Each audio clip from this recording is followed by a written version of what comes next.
everyone. Welcome to the Ashley Barlow Company podcast. I'm Ashley Barlow, your host.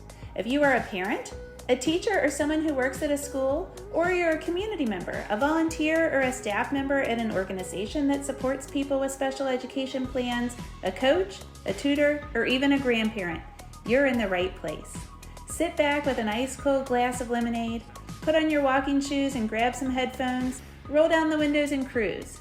Ready, set, go. Educate, collaborate. Welcome back to another episode of Special Education Advocacy with Ashley Barlow. I'm Ashley Barlow, and I'm so happy you are here. Okay, today's episode comes to you by way of the club, my monthly membership. As you know, I have a monthly membership. In the monthly membership, you get little trickles of information. The idea at the club is that some people might feel overwhelmed to hop on the website and to see all of the resources that are there, or to sign up for a digital course, to even commit to undergoing the process of taking a digital course. And so we developed this idea of Ashley Barlow Company Club, where we kind of tackle a theme each month and we trickle information in so that you're getting little tidbits over the course of the month. Over at the club, the members get a conversation starter every week. They get early access to the podcast. They get a PDF each month on whatever our topic is. They get a recipe actually from me because in one of our lives we have a monthly meetup, and in one of our meetups I don't know, I don't even remember what recipe, but I was like, oh my gosh, you guys are gonna love it. I think it was my brownies actually, and I was like, I'll share the recipe, and then I thought, oh, this would be fun. We could share a recipe every month, and so we get a recipe.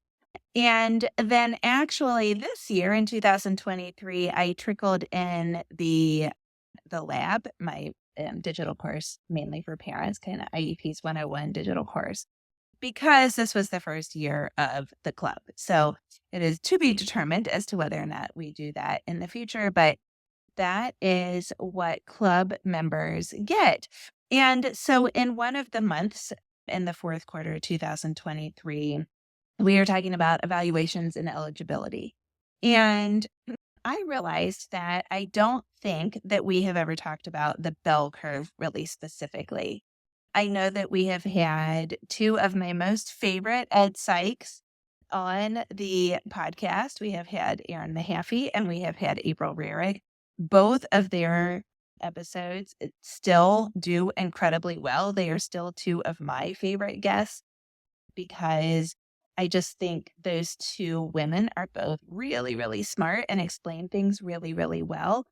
But also because evaluations are so vital, and the information that we get from them are so vital to the overall process of special education. And I think that they are probably the most overlooked component to the whole process, which is crazy because it's like the foundation upon which the IEP should be built, evaluation data, with, I guess, progress reporting data and other things. So anyway, I thought when I was making the PDF for the membership that we should talk about the bell curve. And then that led me to think, I haven't ever done that on the podcast. And so, if you give a mouse a muffin, this is what happens. So let's talk about the bell curve. Bump, bump, bump. If you have ever gone to a Rates Law one-day training, you might want to pull out your book. It'll probably be in your law book. It'll probably be in the front or back cover, a couple pages in, and you will have a bell curve, and this will help you to follow it because Pete goes through the bell curve in that one-day training. So, okay, what is the bell curve? All right, remember when you were in like high school stats and you learned the bell curve, or you learned how to analyze statistics? Yeah, that's what we're going to be talking about. We're going to be talking about analyzing statistics. And when we do this, we talk about analyzing the statistic kind of based on some kind of norm. So this is what you need to know, is that these standardized tests that are part of evaluation are are scored on a norm. And so we're going to talk about scaled scores. Scaled scores, SS, is the way that they're abbreviated most of the time on evaluation reports. And scaled scores are tests that are done on a scaled score have a mean or an average of 100. It's just an arbitrary number. They could have picked anything. And there's Z scores and T scores and all kinds of other things that are normed on something other than 100. But in this particular case, they are normed on 100. Okay. So I'm just going to go ahead and tell you that I am distracted and excited because in the background is the Kansas City Chiefs game. Yes, I am recording this. That's Sunday before it is published. And guess who is there? Taylor Swift. Holy cow, she's there. OMG. All right. Sorry, I got excited. I wanted you to know. And now you do. Two weeks in a row, she's been at the Chiefs game. Squirrel. Okay. So these tests are normed at 100 if it's an SS score or a standard, sorry, if it is a scaled score. So what this means is that the average person, the person that scores average, is going to get a 100. Then we go out by standard deviations. And all we're doing as we go out by standard deviations is, as we go out from the mean, is we are looking to see how we are performing against other people. Are we performing largely the same as, average, or are we a little bit above average? Are we a lot above average, et cetera? So standard deviations, you can think of them as just like a marker to see how far away you are from the average. And you can be one standard deviation away from the average, or you can be two standard deviations away from the average. Now, how do you know how far away you are? So normal, if it's scored on a 100, we go out by 15 in order to find the standard deviation. So an IQ score, a full scale IQ score of 100 is average. A full scale IQ score of 116 is one standard deviation above the mean, and a full scale IQ score of 131 is two standard deviations above the mean.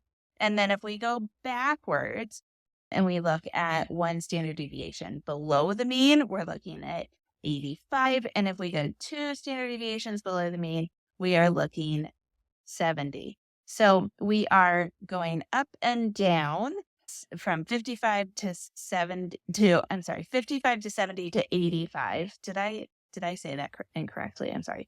55, 70, 85, 100, 115, 130, 145. We're just going by 15 to get 1, 2, and 3 standard deviation away from the mean. Now, when we think about percentages, how many people fall in that average? So about 65% of scores fall within one standard deviation above or below the average. So 68% of those things are in the average range. 95% total fall within two standard deviations of the range. So we're talking about a very, very large percentage of people. If you're more than two standard deviations, then you're in that 3 or more standard deviation range. So basically, like the bell curve is just kind of like you could think of it as a pictorial representation or a graphical representation of how the scores are distributed amongst the population.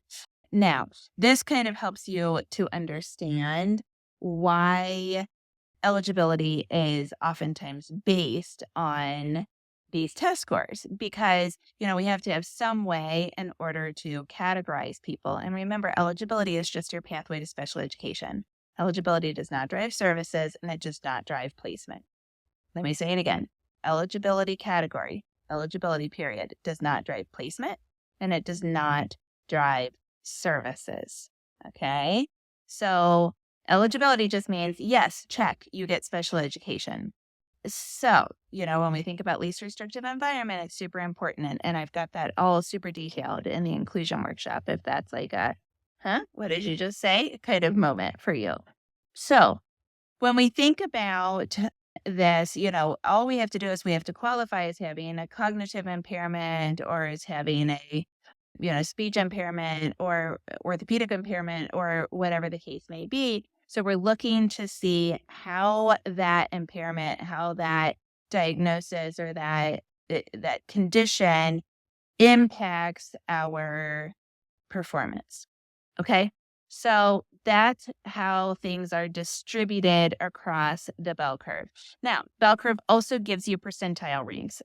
What I want for you to do is I want for you to download this amazing app called the PAR Toolkit, PAR Toolkit. It is free. I don't even know what the acronym stands for, but the PAR Toolkit provides this. In the top right corner, you're going to see a little icon that allows you to take the bell curve and to slide. So as I told you, standard scores are meaned on 100, but scaled scores, for example, which are done for a lot of substance in our standardized tests, those are scaled on a 10.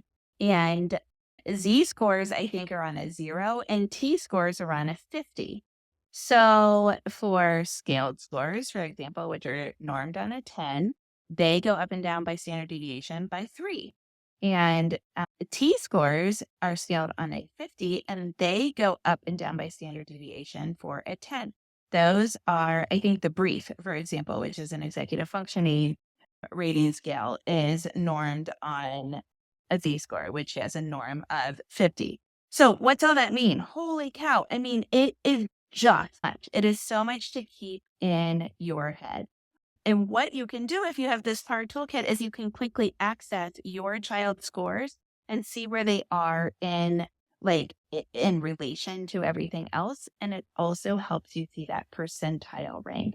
The percentile rank simply allows you to find out how the child is performing as compared to their other peers, as compared to the entire population. Of course, this opens a ginormous can of worms about how accurate this testing is. And for discussions on that, of course, you can go back and rewatch this episode with April and Aaron. I think they provide a lot of great information on testing more comprehensively. But just for today, I wanted you to have information about the bell curve. I really hope it helps. I hope that app helps. This is stats in a nutshell. And so it's okay to feel overwhelmed by it. If you do, I really encourage you to go out and seek more information about how the bell curve can, become more clear for you, because it really helps you to understand your child's profile and to build the IEP on that data. So I hope that was helpful. I will see you next week, same time, same place. Have a great week.